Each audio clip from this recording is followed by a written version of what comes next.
welcome to Band Talk with Charlie Mangini and friends. The only podcast where it's okay to talk in band.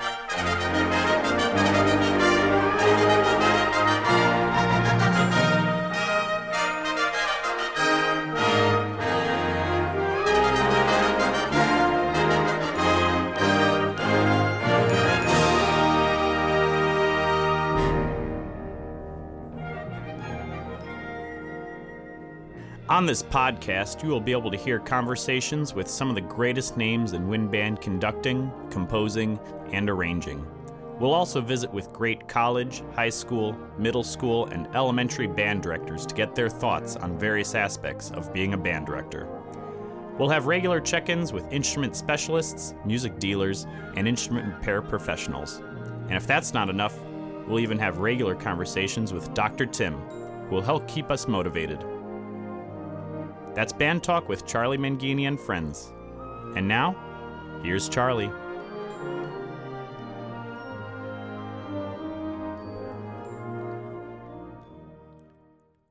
Welcome to Band Talk with Charlie Mangini and friends.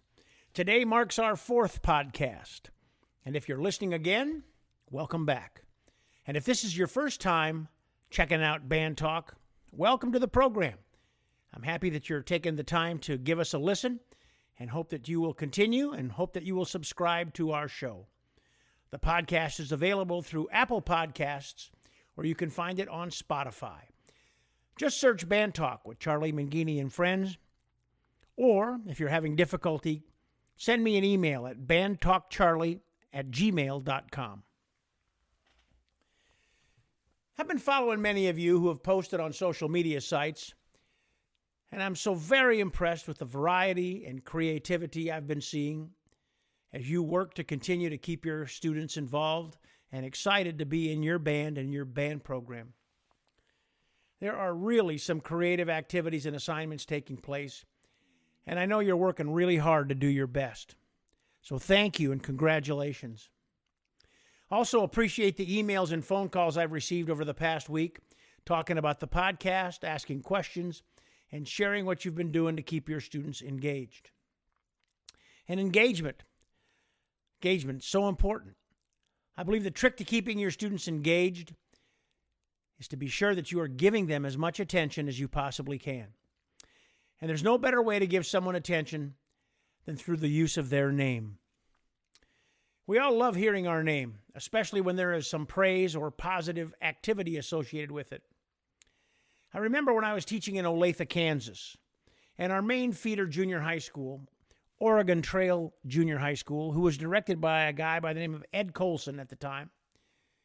He was sending out a monthly newsletter to all the parents, the administration, school board, feeder elementaries. I mean, you name it, they got it.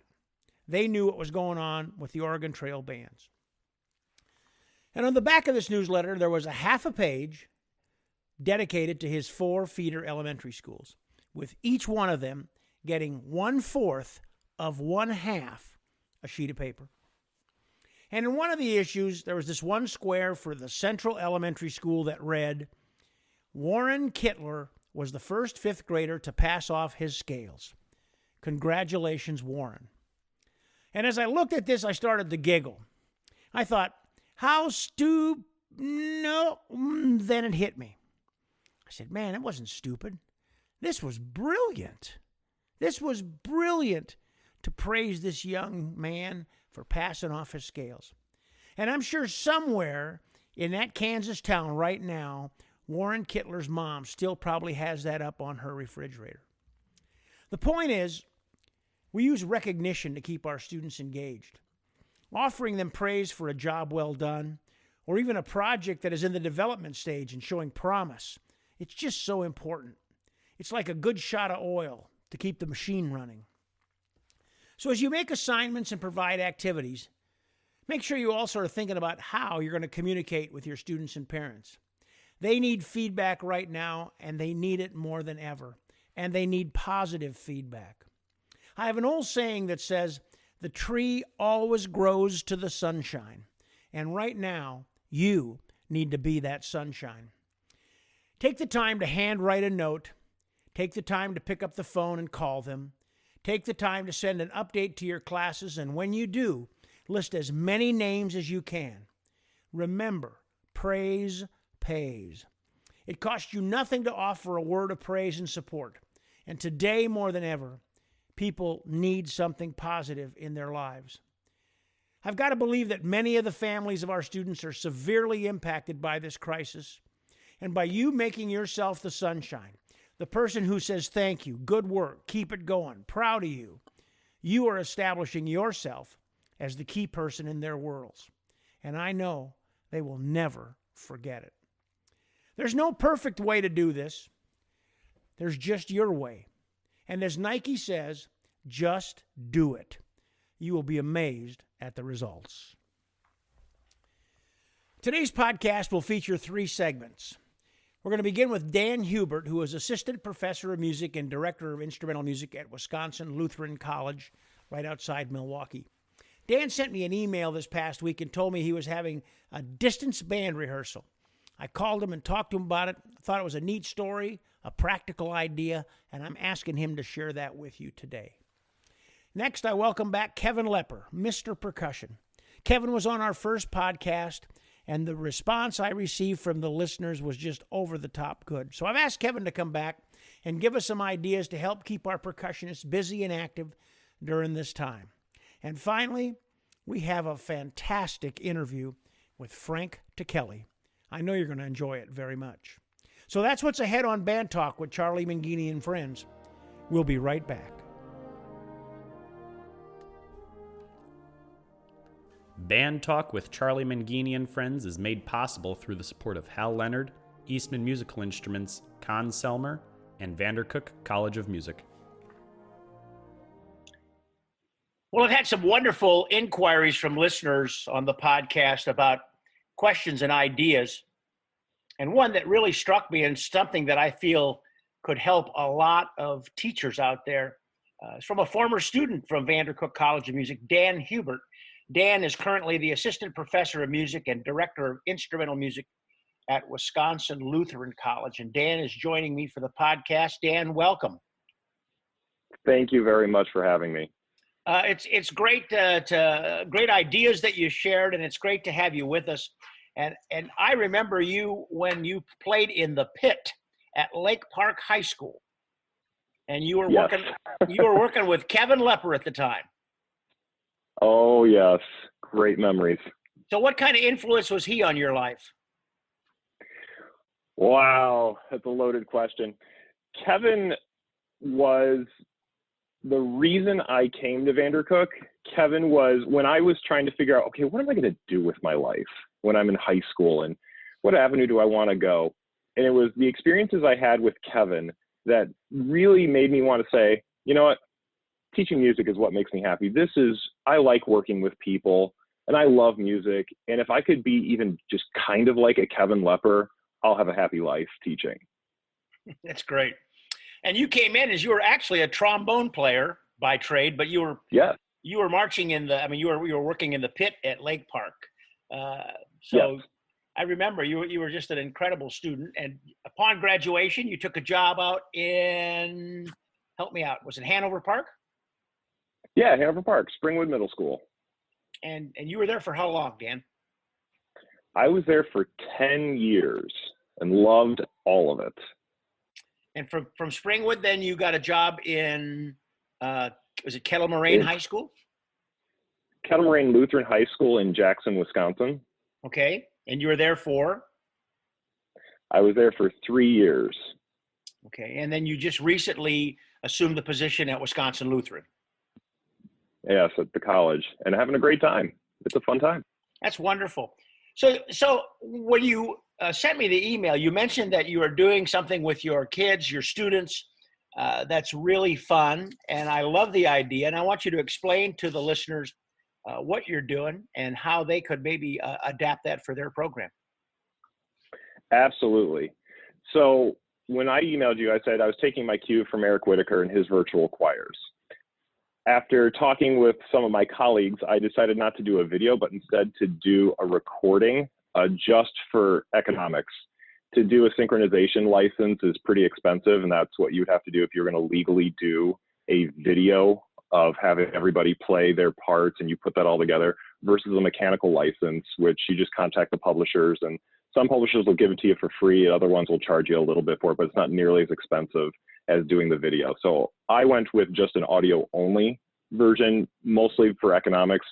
Also because some of my students live like in the UP, or they'll live out in Colorado, or they live somewhere where or even here in Wisconsin, where they may not have a great internet connection. And so the lag is significant in some places. So what I'm doing with my students is I said, all right, guys, this week we are going to do this piece.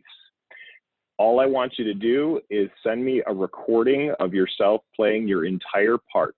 And what I provided them were a click track that they could put headphones on and listen to while they played their part, and just some instructions on how to do the various fermati. The reason I wasn't using smart music was because the pieces that I'm doing aren't in smart music. Otherwise, this would be a little easier if I was doing smart music. If you were doing it with smart music, all you would do is have them put the headphones on so the mic doesn't pick up the actual band recording that they're playing along with. And that's pretty much it. They have a cloud service that they'll drop their files into. I'll go in and grab their files and I'll start putting it together. I did give them a specific structure for how to name their files. So it just includes the part name. So if they're first trumpet or second flute, whatever it is, the piece, the part name, and a date and their last name. So that way I know, okay, it's this person and this was their version of it at this point that they submitted. So that way I can go through a list of them and pick out the best ones and put those together. And so this is the first week that we're doing it. I anticipate that there are going to be some bumps as we go, but everybody's on board. Everybody is really excited about doing this because we had all of our concerts canceled. We had our tour to Canada canceled. We had everything pretty much just taken away from us. And so this gives us something to look forward to now. So you'll be able to listen to their tracks individually and basically evaluate them, assess them, and then you're able to give them some feedback on how they did. Do you ask, will you ask them to maybe re-record it and resend it? Absolutely. So once I get through this first round, that's when I'll start hearing where all the mistakes are, kind of like, you know, you would in a rehearsal where you just, all right, let's play this one through. Okay. And wow. All right. So here's the next steps. And from there, then I will use finale, or I'll tell them, depending on what the need is, but I can either write out exercises for them and send those to them and have them record those and send them to me so I can hear how they're doing, or just say, hey, I think this is a quick fix. Why don't you just redo the recording with that one little quick fix, and that'll make it all nice and better. So you're almost given like mini private lessons in this exercise. Absolutely. And what's been the response from the students? Thank you. Thank you. Thank you. It's everything from I am so excited about this to thank you for doing this to this is incredible. I love this. Thank you for continuing music for us. This is so important in my life. I have in my band, one of our deans plays with the tubas. He's a tuba player, and he is just to the moon and back about this. So I know that not only do the students enjoy this, that I have colleagues in the group who enjoy this as well.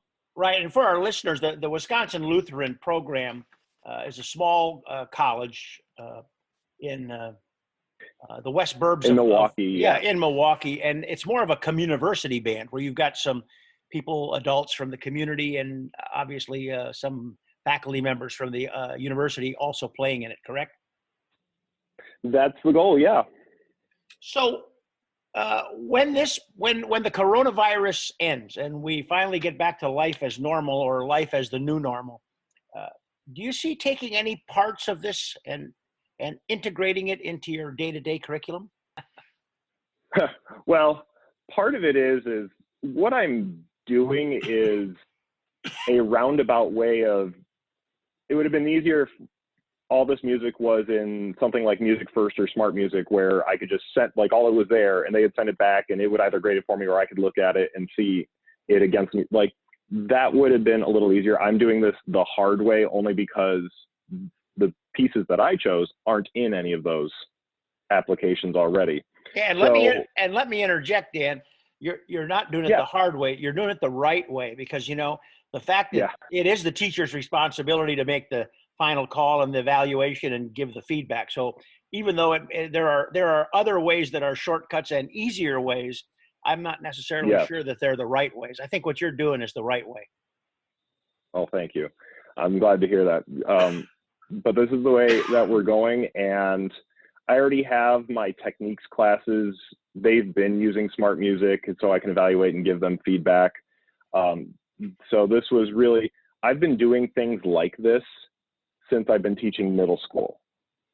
And so this has always been kind of a part of my instruction. So this isn't really a new thing for me. The coronavirus and being gone for half a semester, that's the new part. But using technology to record students and give them feedback, for me, that's not new. Dan, it's great stuff, man. I really, really appreciate it. I appreciate you sharing your ideas with our listeners. And I wish you well. Give my best to Amy and your beautiful family. And hopefully we'll have a chance to visit again soon. Absolutely. Thank you for your time today.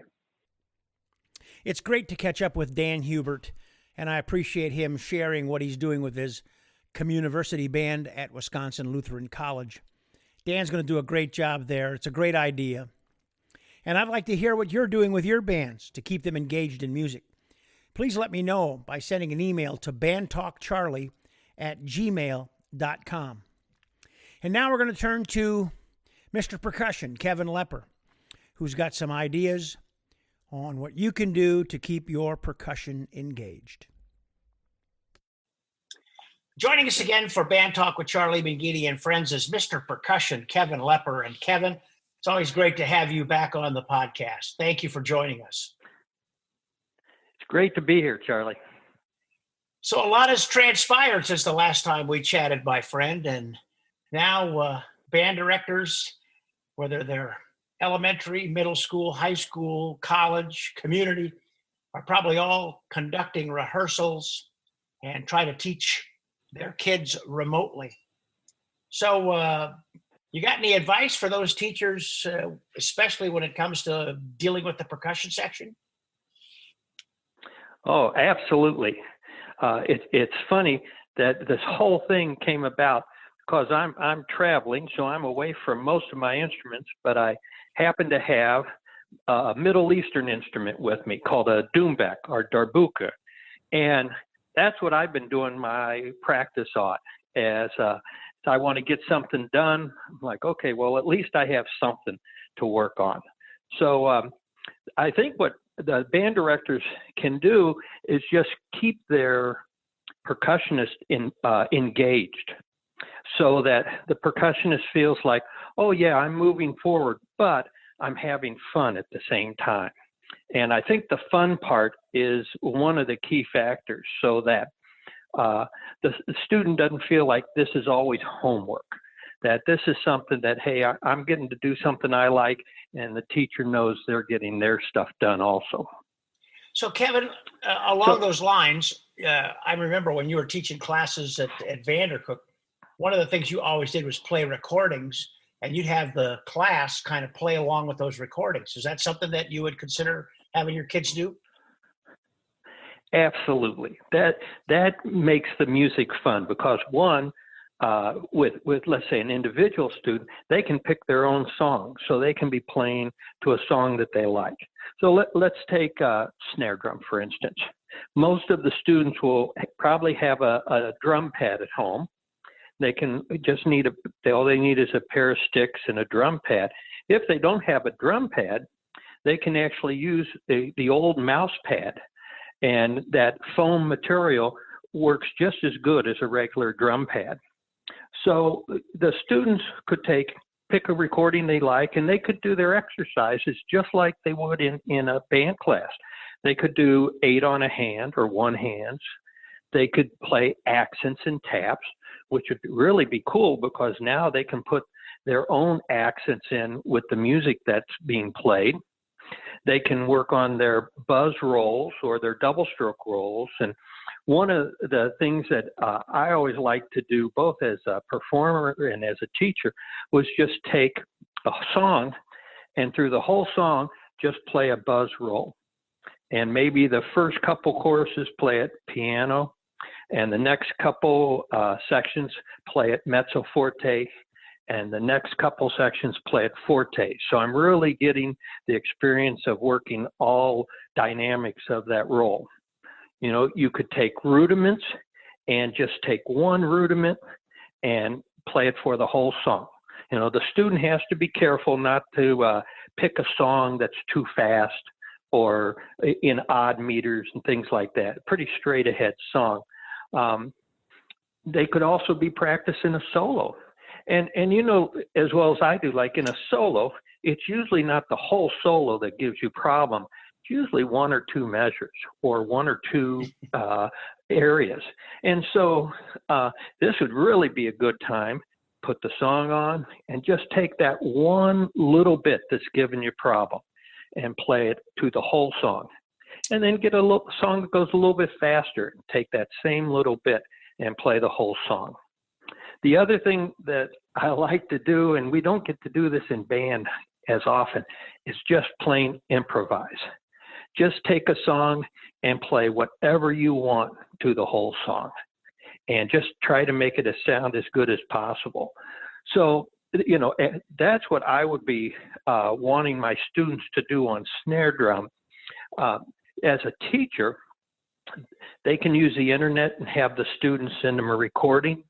You know, if they wanted to do a little private lesson, they could FaceTime or Zoom. There's a lot of possibilities depending on how much time they have. But anyway, I think that would work out really good on snare drum, just keeping everybody moving forward and having fun.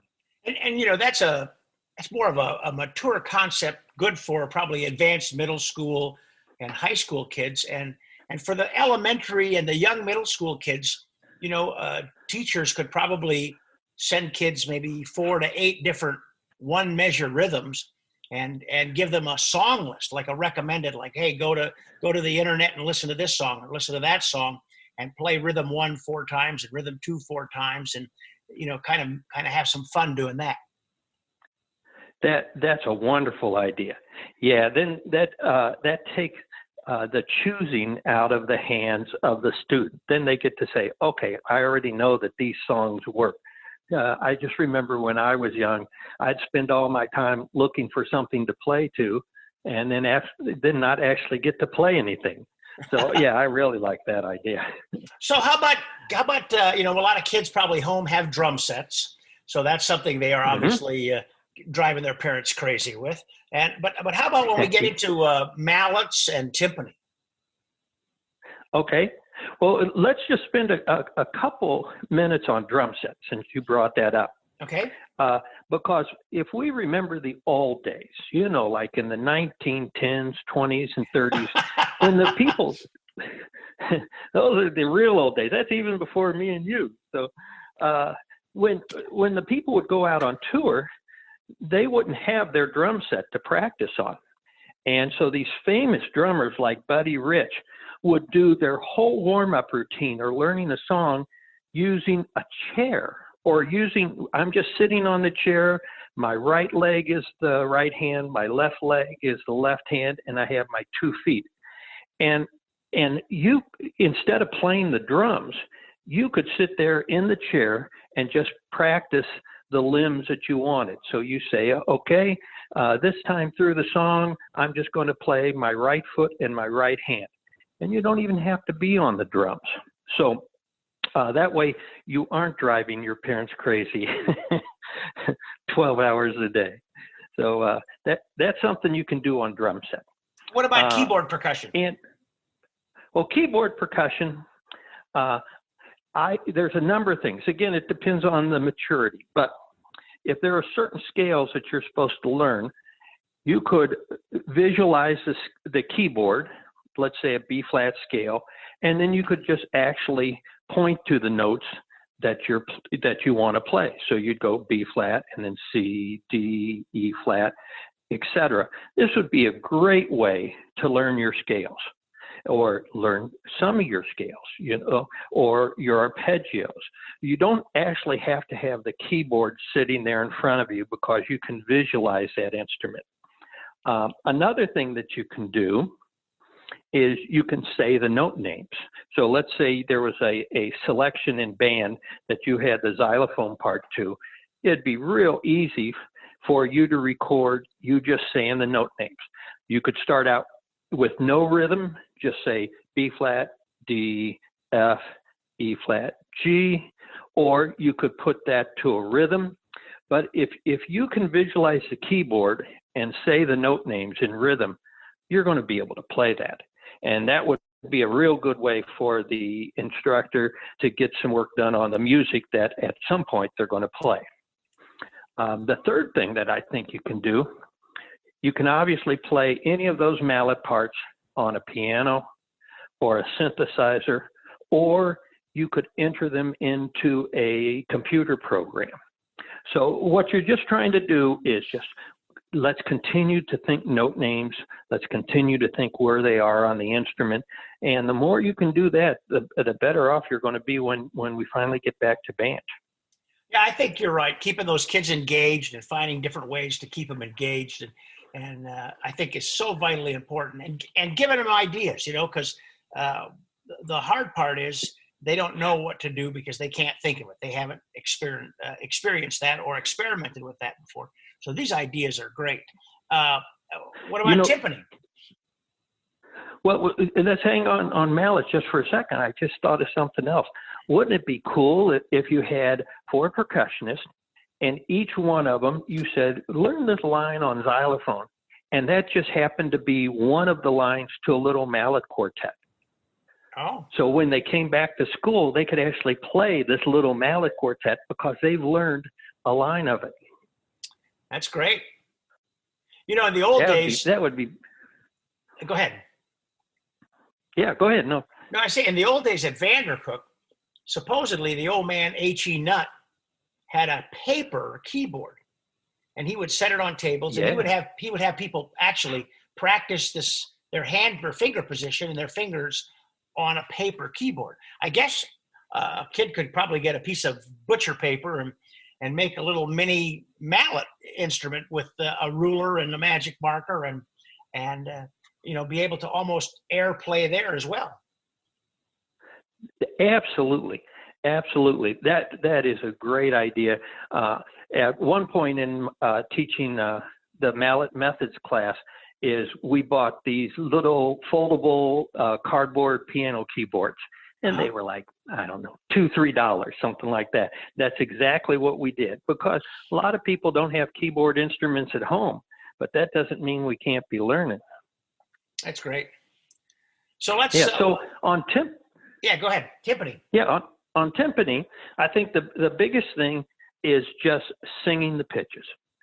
And if you had a reference, whether that be your computer or a keyboard of some kind, and just sing, if you wanted to sing intervals, again, the band director could easily say, we want to sing these couple perfect fourths, or we want to sing this major second. And just so that the student was verbalizing and really honing in on those pitches, I think that would be probably the biggest thing that you could do. About the only other thing that would really help you out is if you practice your single stroke roll. That's just sort of tough to do on your own off the drum. But I think timpani, if you practice just singing your pitches and get some intervals down, that would be great. Kevin, always great information, always great ideas. And I know that the people that are listening are going to really find this to be a great help. So thank you so very much. You're very welcome. And one last thing, there are so many good websites out there that show you how to play exercises, how to play accessories, things like that. Oh man, that would be awesome. Something like the Vic Firth website is great. You can if you just typed in how to play tambourine, there's going to be all these different sites come up. And that just gives the student sort of a chance to look at the accessories that they're going to have to play. That's great. Yeah, there's so many resources on the on the web that we never had as kids, and really giving them a search topic. Search how to play the tambourine or tambourine roll or snare drum roll. Just give the students actually things to search on Google after, of course, the teacher's done it. Would be really really would be really good for them. Yeah, because they don't always pursue that information, even though it's right there in front of them. Yeah, they just don't think of it. They don't. Yeah, and I didn't either when I was their age. Yeah. Well, Kevin, always great to talk to you. Give our best to Ann and your family, and hopefully this thing is going to pass soon, and we'll check back in the next podcast or two, okay? Thanks a lot. This is great, buddy. You keep it up. Thank you so much, Kevin. That's Kevin Lepper, everybody, Mr. Percussion. He is the world's greatest percussion teacher. I don't care what anybody says, man. My money's on him. He is amazing. So we'll be back with more Band Talk with Charlie Vingini and friends. Today's podcast is made possible through the support of Hal Leonard, publisher of the Essential Elements Method for Band and the Essential Elements interactive website that is free for Essential Elements users. Essential Elements Interactive, or EEI, is a state-of-the-art, cloud-based support program that is constantly evolving to provide you and your students with more information and resources to help them learn and have fun while doing so. To learn more about EEI, visit EssentialElementsInteractive.com.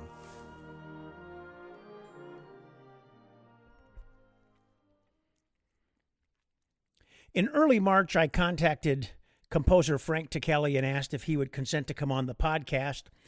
And as the situation turned out, I happened to be in the Pasadena area and got a hold of him, and he was so gracious that he invited me out to his studio behind his home, and we sat down and had a wonderful conversation. So please enjoy some moments with Frank Ticheli.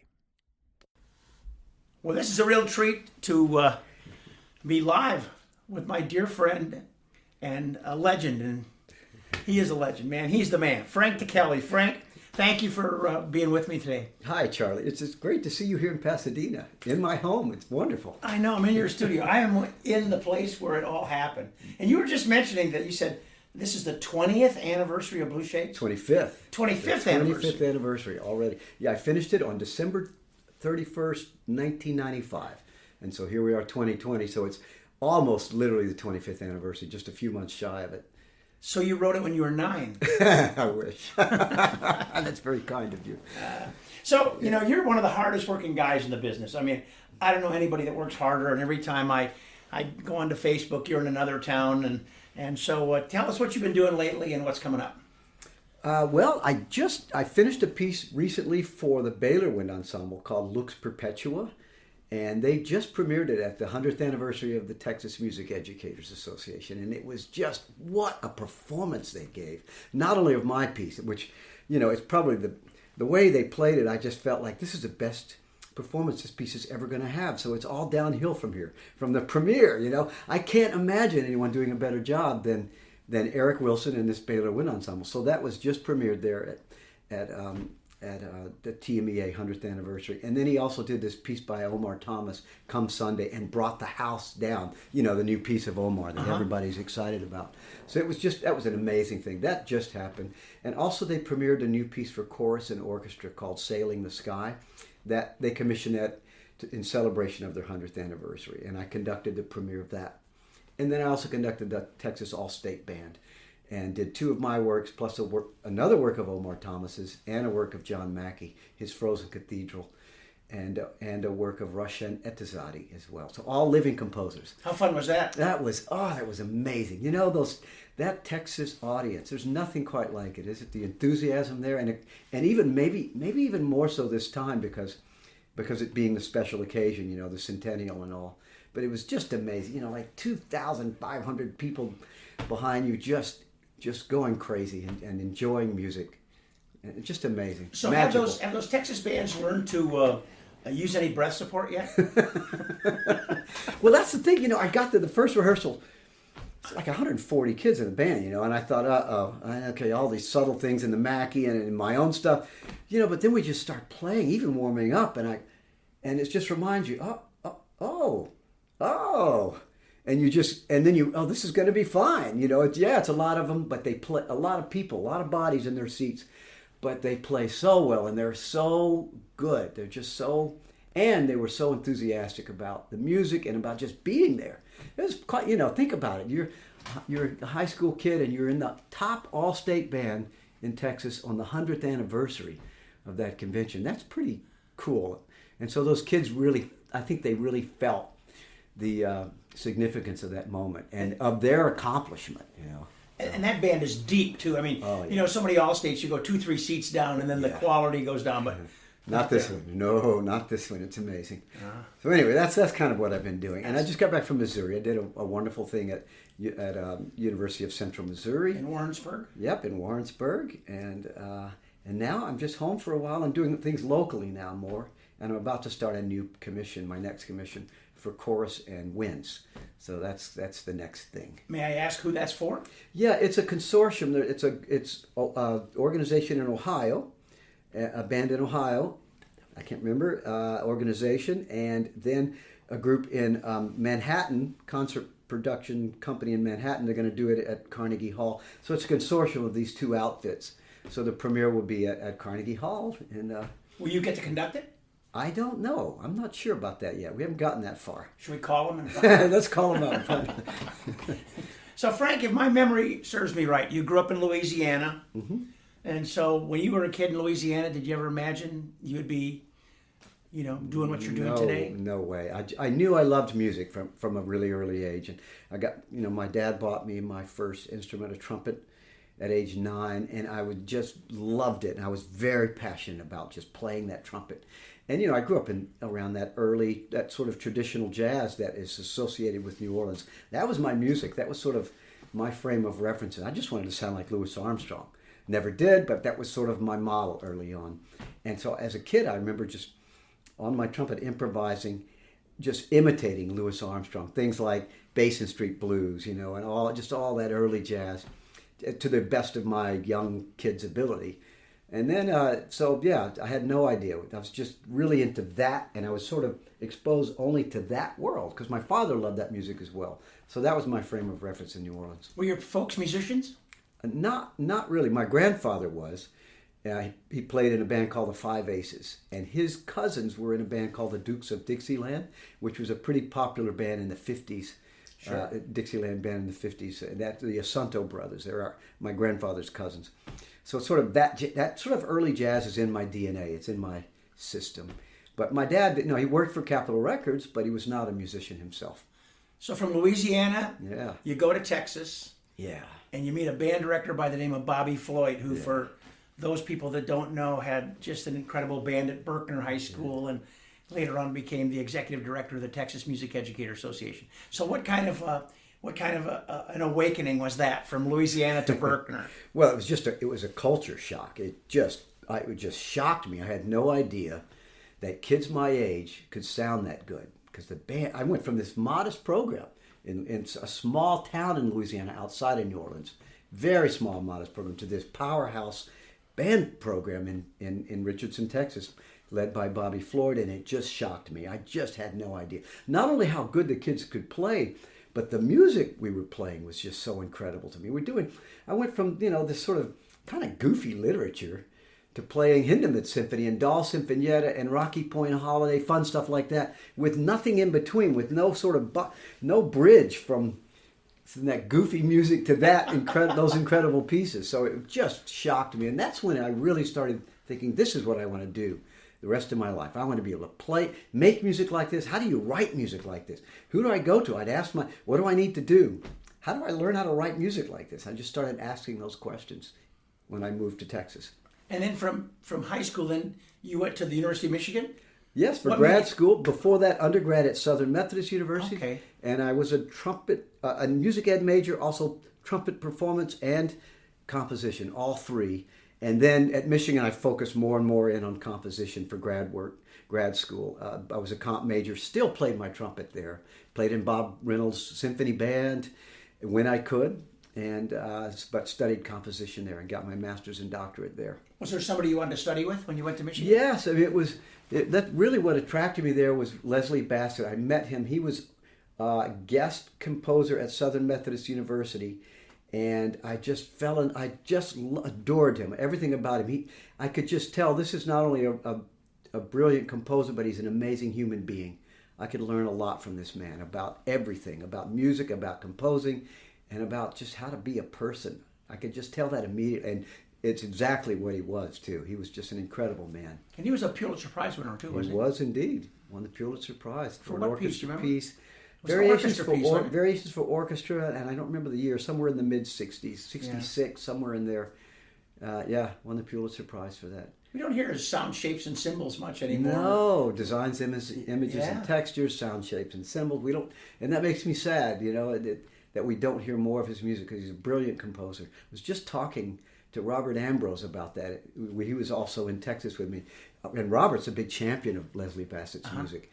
And we were talking about, why don't more people do this? It's wonderful music. But Robert is a champion, so I admire Robert for that. It was Bassett, and Donald Erb was of that era, and there was a whole bunch of those people. He was. I studied with him too. I studied with him at Southern Methodist University. Wow, that had to be fun. And then Bill Bolcom also, who's still alive and kicking. Yeah. I studied with William Bolcom. He was my first teacher at Michigan before I got to study with Leslie. Wow, that's great. So your first published composition came while you were at Michigan? It did. Fortress? First work for band was Fortress. Right. First published work for band, Fortress, and then right on its heels, Portrait of a Clown. Sort of wrote them simultaneously. So those first two little pieces, and I can tell you, okay, now I've done my band music. I've done. And now I'll go back to other stuff. I got to write orchestra music, I got to write chamber music, I got to keep writing, I got to do electronic music, just all the different, okay. I was asked to do this, my publisher, in fact, Bob Margolis, because my dissertation was also for wind ensemble, not published. He published that as a rental, and then he said, why don't you write something for kids? So I wrote those, Fortress and Portrait of a Clown. And I thought, okay, I've done that, and they did very well. And I thought I was kind of done. I thought that was pretty cool. I'd done this work. But then people started calling up, and back in those days they called. There was no internet, and they would say, "Would you like to write another piece? We'd like to commission you."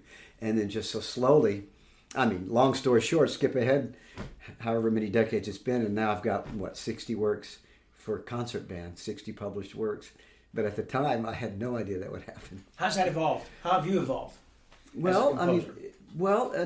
That's an interesting question because we evolve so slowly that we sometimes don't see how we're evolving. And there are just many different, you reach forks in the road. Like coming here was a fork in the road. I could have stayed my first teaching job was in Texas at a small university, Trinity University, and I was really happy there. It was a good school and it was a good job, but then the USC opened up. And I was offered this job here at University of Southern California, and then Carl St. Clair called me and said, "Frank, I just took a job as conductor of the Pacific Symphony in California, and it's this young orchestra on the move, and it's got incredible potential, and I need a composer in residence.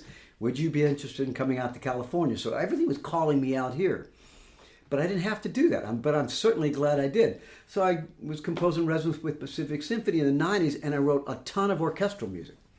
But then on the side, I was still doing it. Like I wrote Amazing Grace also for John Whitwell. Right. And then the big consortium for Blue Shade. So I did that concurrently with all this orchestral music I was writing.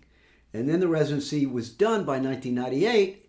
And then I had more time to write a lot more wind ensemble music as well. So I was writing less orchestral music after those 7 years with the Pacific Symphony. So it varies. It's sort of like waves. You go through, there's this wave of influence that takes you in this direction, the orchestral side, and then that subsides, and then you write this wind ensemble music. Then I got these offers to do choral music, and I sort of did a lot of choral music for a while. And then I wrote this book, Making Music Matter for Kids, this method book, right. And that put me back, put that other hat on to write music for young musicians, and I mean really young musicians. An area where I, of course, dipped my toe in, but hadn't written so much music for young musicians, and now I have lots more music for that age. So it's just, as I said, it's just these waves or even pillars of influence that sort of shape your evolution, and you can't predict which way it's going to go. It's like a door opens, you choose to walk through it or not.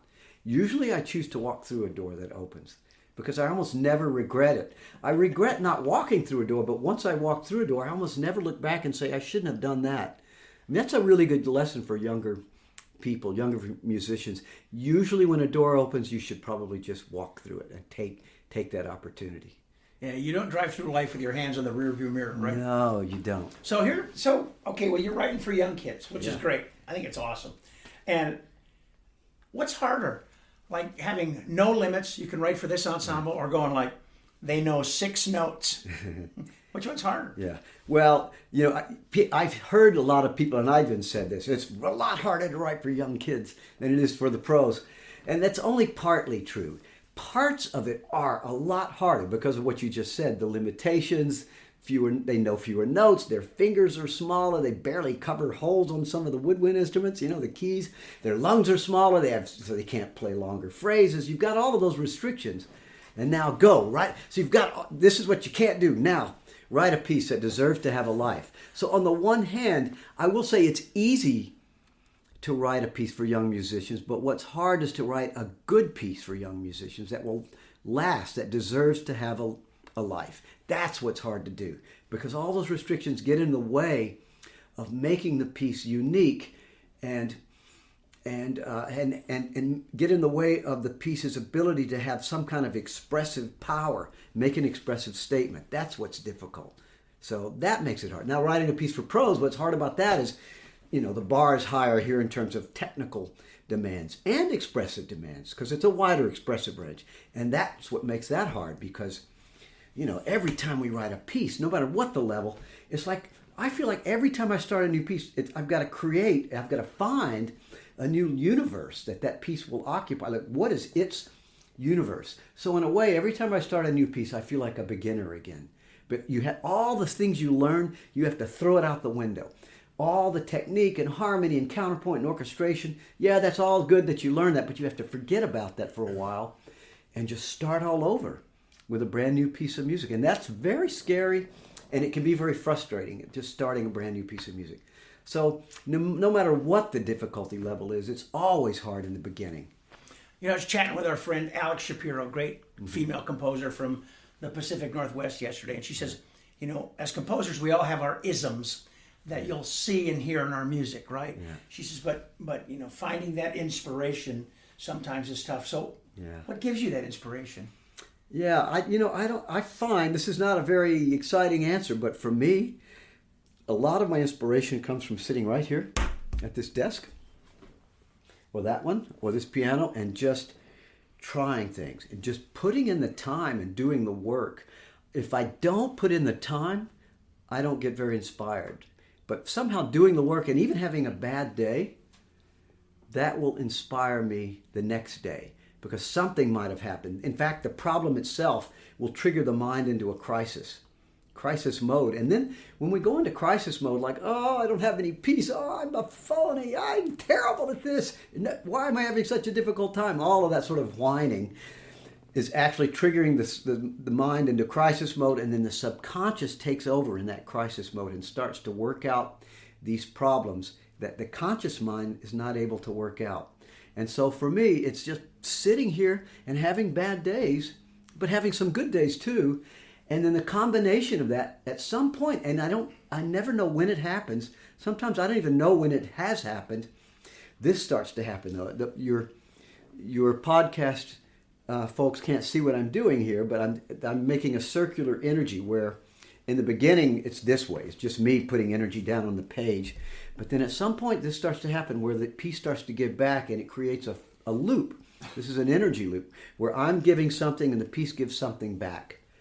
And when that starts to happen, then the process starts to become more satisfying, because the piece literally starts to tell me, sort of suggest to me where it wants to go. And then I get to react, have something to react to.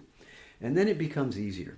So for me, that's what inspires me, is doing the work. There are a lot of other things. I get inspired by look out this window right here. I've got nature, that beautiful lemon tree and that orange tree right there. I'm looking at this wonderful, product of nature right here, this miracle of nature. And that can inspire me. And that inspires us all, just being on this planet. But Sitting under trees is not going to write the piece of music. You've got to sit down and do the work. You know, there's a great YouTube video that the English actor John Cleese did on creativity. Yeah. And if you've never seen it, you really need to, because he think I talks have. about you're in the open mode or you're in the closed mode. And you have to stay in the closed mode, and then all of a sudden you get into the open mode. But it's kind of like what you just explained, and it's a masterful, like 15-minute video, but it's really terrific. That's terrific. Yeah. So every one of your pieces, they're like your children. I know. Every time you give birth to a new composition, right? Mm-hmm. So does anyone stick out? Like your house is on fire. You can only take one manuscript or have one composition with you. Is there one that would do that, or what do you think? Nope. There's not. There are a few. I mean, there's certain ones. I mean, Blue Shades, we were just talking about that. That's a very special personal piece of mine, because I just felt like it was a piece. It was the first time I felt like I brought some of my own past, my own childhood, and my own sort of who I am, my own DNA into a piece of music in a sincere way. So that's a special. But Angels in the Architecture is another one, because it's got a wide expressive range. But then American Elegy is really special because of its connection to those kids at Columbine High School. You know, that piece in memory of those kids. So you see, I'm already naming too many pieces. This latest one, Lux Perpetua, because it's so new, is really special to me. And that's just the wind world. If you get outside of the wind band world, there's a piece I wrote called The Shore in my third symphony for chorus and orchestra. And that may be my favorite of all my pieces. And it's partly thanks to the poet who wrote the text, a poet named David St. John. He gave me these beautiful poems. And you're talking about inspiration, they inspired me to write beyond my ability somehow.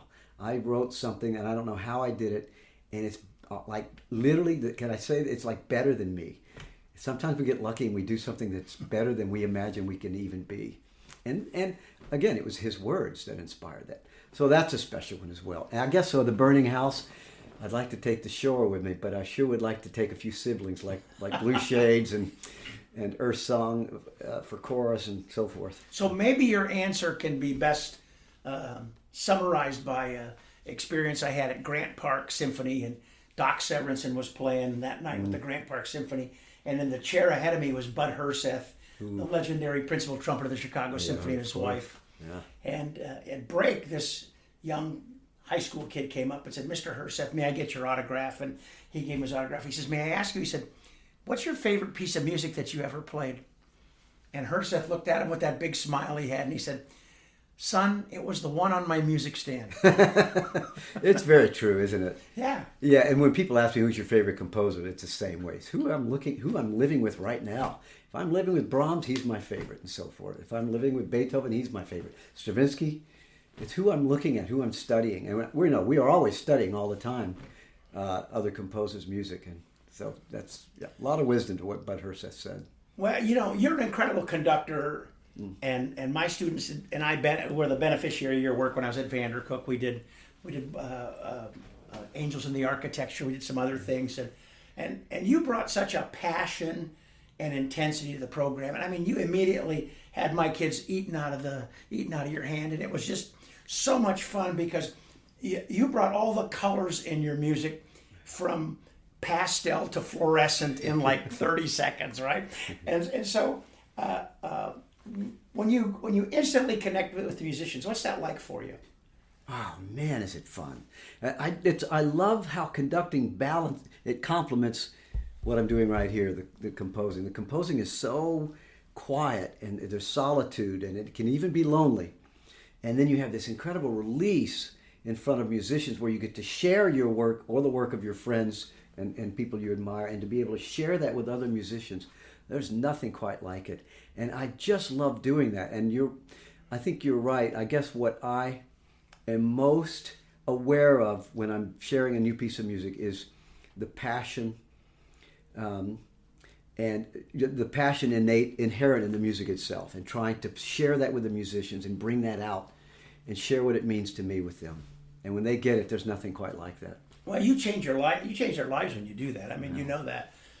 So when somebody calls Frank Ticheli and they twist your arm and convince you to come and serve as a guest conductor, what do they need to have in place before you step on the podium? You know, we've all been guest conductors somewhere, and they've been some of the greatest experiences of our life, and some that's like, you know, when can I get on a plane and get the hell out of here, right? So, I mean, what do you expect from somebody that does that? Well, you know, they're all. It depends on the invitation. They're all different. I like to know what I'm getting into, so I ask a lot of questions like, have they prepared this, or am I starting from square one? And where are they? You know, they're all these sort of guest appearances are different in that way, and so I like to know what I'm getting into, so I know how I can prepare and do my best to benefit these musicians who are there. So, and then when I show up. So that means that sometimes I show up and they're here already, and I'm at midpoint here. I just want to go this. They know all the notes, and I just want to get beyond the notes and take them farther in that regard. Or maybe I show up and I've still got to do some rehearsing, rehearsing the book, making sure they're getting the notes. So I don't mind that, and I mean, obviously it's when you show up and you don't have much time, you hope that they've done some preparation. But what I most value when I show up is that they care. When I show up and you get the sense that the musicians there care, regardless of their abilities and where they are in their relation to the music they're about to perform. I care most about what they are doing in their seat, why they're in their seats. And boy, I tell you, if I show up and they're even really good music, maybe they could be good musicians and they know the music well, but if I get the sense they don't care, I get really turned off, and I actually get kind of grumpy. So I don't have much patience with that. I have much more patience for just teaching kids who don't know all the notes than I do kids who don't care. So that's important to me. I think those kids are a reflection of their director. They really are. Almost every single time. If I show up and kids don't care, it's often because their teachers around them aren't imparting that passion, or maybe aren't inspiring them. That's the most important. You're talking about conductors. That's the most important thing we do, isn't it? Much more important than fixing. Our most important job is to keep the musicians inspired. And I try to remind myself when I'm on the podium, before anything comes out of my mouth, I ask myself, is what I'm about to say going to just simply instruct the students, or can it also inspire those students? And if it can do both, then I speak. If I can't do both, then I usually try not to say it. I'll try to just get back to conducting the rehearsal. So that's something I really try to remind myself. Sometimes you don't have time. Sometimes you just have to say, trumpets, louder, go, right? I instructed. But if you have time, tell them why you want it louder. Try to inspire them and help them to understand why they need to be louder right there. Something to do in the music. This is the moment we've been waiting for, trumpets, and you are the it moment. The spotlight is on you. Or you get to conquer the universe right here, trumpets. Or whatever it is, you just try to inspire the players to understand why you want this louder or this softer or this dissonance needs to be brought out. All of those kinds of things are really important, I think. See, that just inspired me when you said, I'm a trumpet player, right? And you said, not louder trumpets, you can conquer the universe. Right. It's like, you're right. Oh, yeah, that's I'll a trumpeter. walk through fire for this guy, man. Yeah, all of us trumpeters. We all fantasize. Let's face it, right? That's great. That's why we decided to play the trumpet, right? So you got any funny stories or surprises that have happened to you when you've been on the road? Oh gosh. Oh yeah. Actually, just a couple of weeks ago no in names, Texas. But... No, just a couple of weeks ago in Texas. No, the name is me. I was, as I said, I was conducting that top all-state band in Texas, and the concert went really well. But right before, and we're on stage, as I mentioned, there's 2,000 people behind me. And the concert's going well, and everybody's into it. And we start John Mackey's Frozen Cathedral, and it's got electric Celeste because they didn't have an actual Celeste, so they're using electric. But it was a different hookup from the rehearsals, and you don't get any sound check with these Texas all-state because it's one after another. You get on stage and you go because the audience is already there waiting for you. And so we start, and the first bar, that Celeste is like 16 times louder than it was in the rehearsal. Oh, and so I'm doing this with a finger pointing down, and the poor player's like, I don't know what to do because the controls are not right there. They're off. They're away from him, from his instrument. And so I just, after about 30 seconds, I just had to stop. and you could hear a pin drop in the hall. And I had to walk over to the microphone. It was the longest walk. You could hear my foot. And I walk over to the microphone and I say to the audience, well, you all like what you're hearing so far? And they all went, yay, they all cheered. It sort of broke the ice. And I said, good, I'm glad you're enjoying this because we're going to do it again. And then I explained to them, we don't get a sound check. I said, we don't get a sound. We would get a sound check, but you all showed up, so we don't get a sound check. And this is this electric Celestis. We have to do it now. So if you don't mind, we're going to fix this and then start it over. And also John Mackey's in the audience. And so I just took this a little further, breaking the ice. I said, John Mackey, the composer's in the audience. John, how's the balance now? And so we're doing the balance. We're doing and John from the audience goes, it's good for me, Frank. I said, good. You said it. So if anything else happens, it's your fault, not mine. So the audience is going crazy. So now I wait for the audience to calm down. Uh-huh. And then the focus of the ensemble and the audience was just like that, just zoomed in. And they proceeded to just play the heck out of it. And so it was an embarrassing situation that you don't want to have, but sometimes these things happen, and it's how you handle it that matters most. And I feel like I got lucky. We handled it well, and you don't want to stop, right? But sometimes you have to, I'm asking myself, okay, Frank, which is better, to keep going? Which is fairer to the composer who wrote this piece, put his whole heart and soul, these kids who worked so hard to get on this stage? I thought, okay, I owe it to them. We have to stop. We can make this better. And then the recording engineer said, Frank, I'm so glad you did because it would have been a disaster with that Celesta. So I feel like I had to stop. But one more problem to this, it kind of went nuts on the internet, on social media. Frank Ticheli stopped the band, and most people said it was really cool. It was the greatest moment in TMEA, and I'm thinking, oh no, this shouldn't be the greatest moment in TMEA. It should be the music itself, not that I stopped, because I don't want. This is what I'm worried about, that young conductors think that it somehow validates stopping. You only stop as a last resort when it's the right thing to do in terms of respect for the players and the composer, as I said. Otherwise, you don't stop. And so I didn't want to validate it too much, and even worse, I don't want even more naive conductors to think it's somehow cool to stop. So I was worried about that, but it just went nuts on social media that this happened. So you'll probably hear about it yourself. Well, I did hear about it. Okay. But I think you did. I mean, you obviously did the right thing. I had to stop. Would have been a disaster. So maybe we should get like football, get like one challenge flag or something. We could throw it out.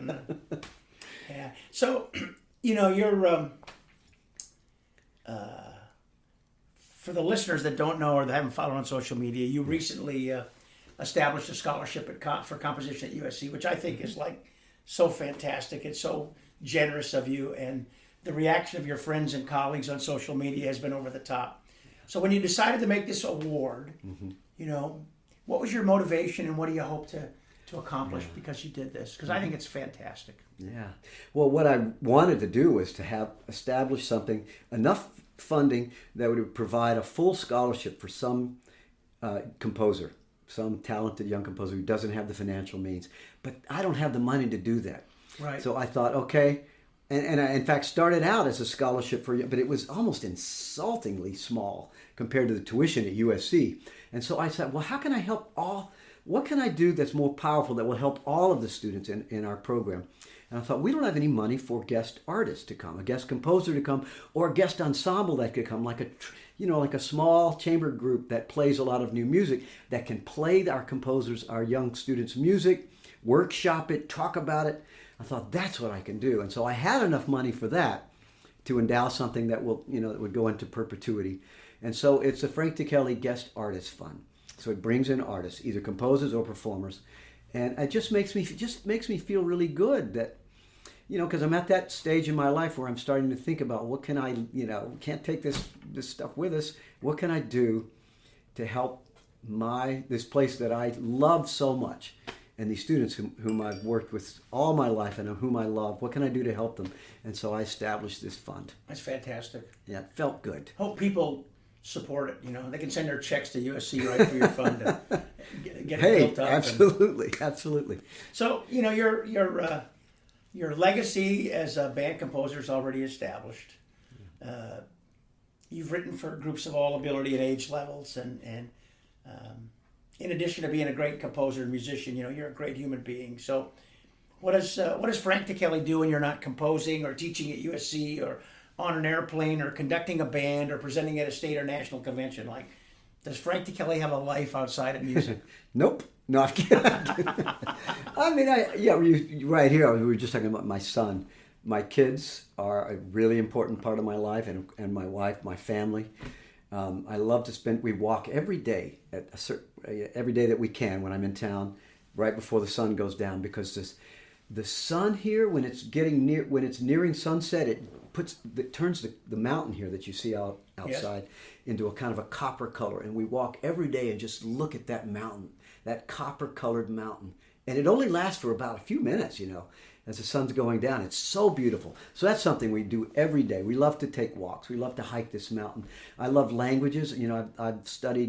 I have learned Italian in my car, driving to work and back. Because think about LA, you're here. It's horrible, the traffic. You got to do something. And so I try to turn this awful thing into something positive. So I just buy course after course, Italian course after Italian. And it keeps me sane. It actually makes it fun to be in my car, stuck in traffic, studying this beautiful language.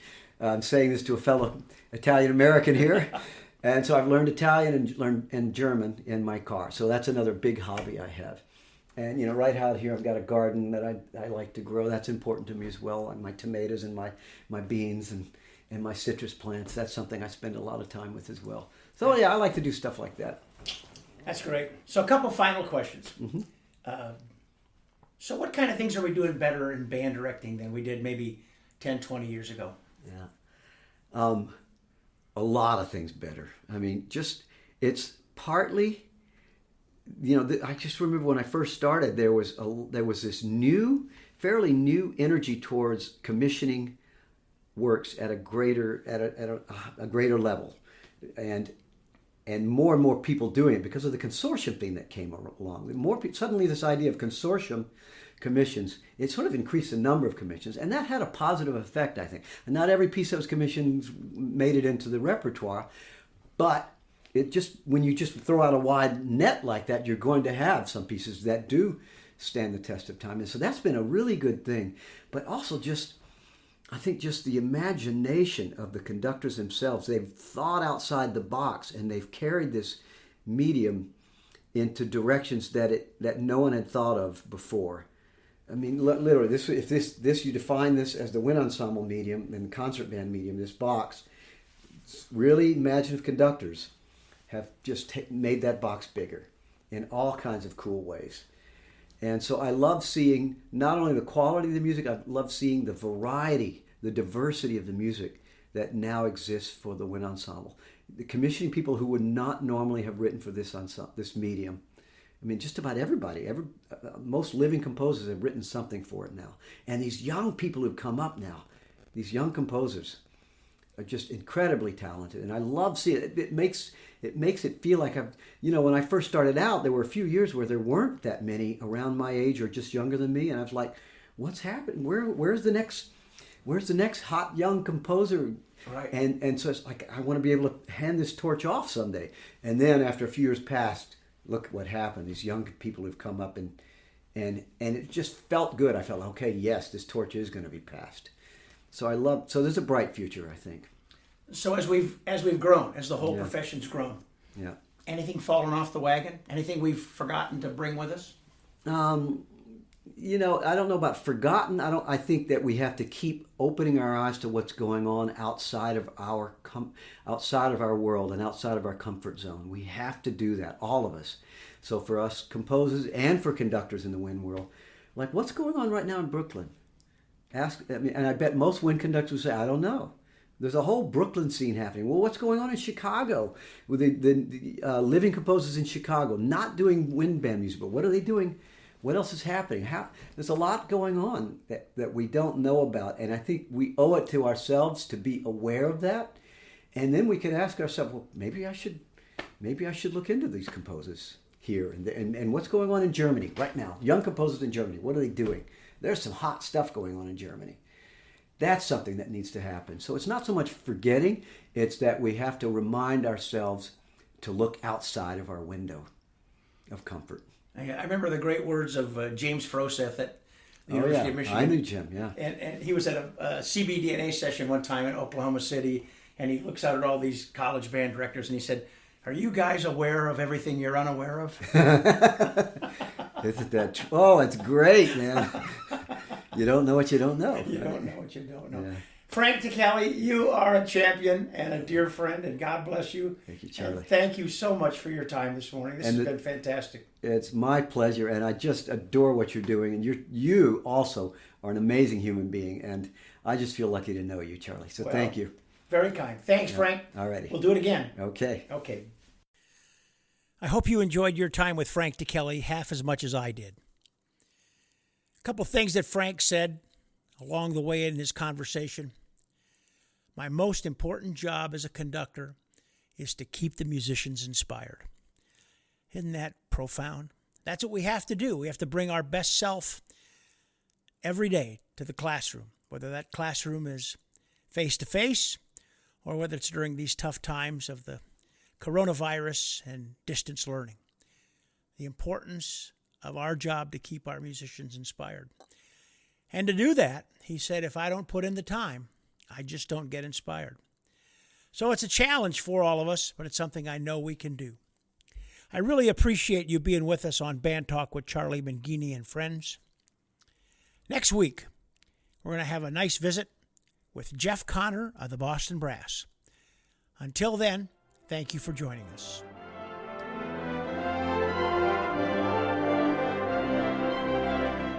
Thanks for listening to Band Talk with Charlie Mangini and friends.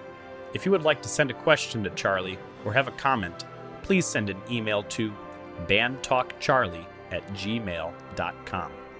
We hope you will let your colleagues, students, and friends know about Band Talk with Charlie Mangini and friends. Thanks for joining us, and we look forward to being with you again soon.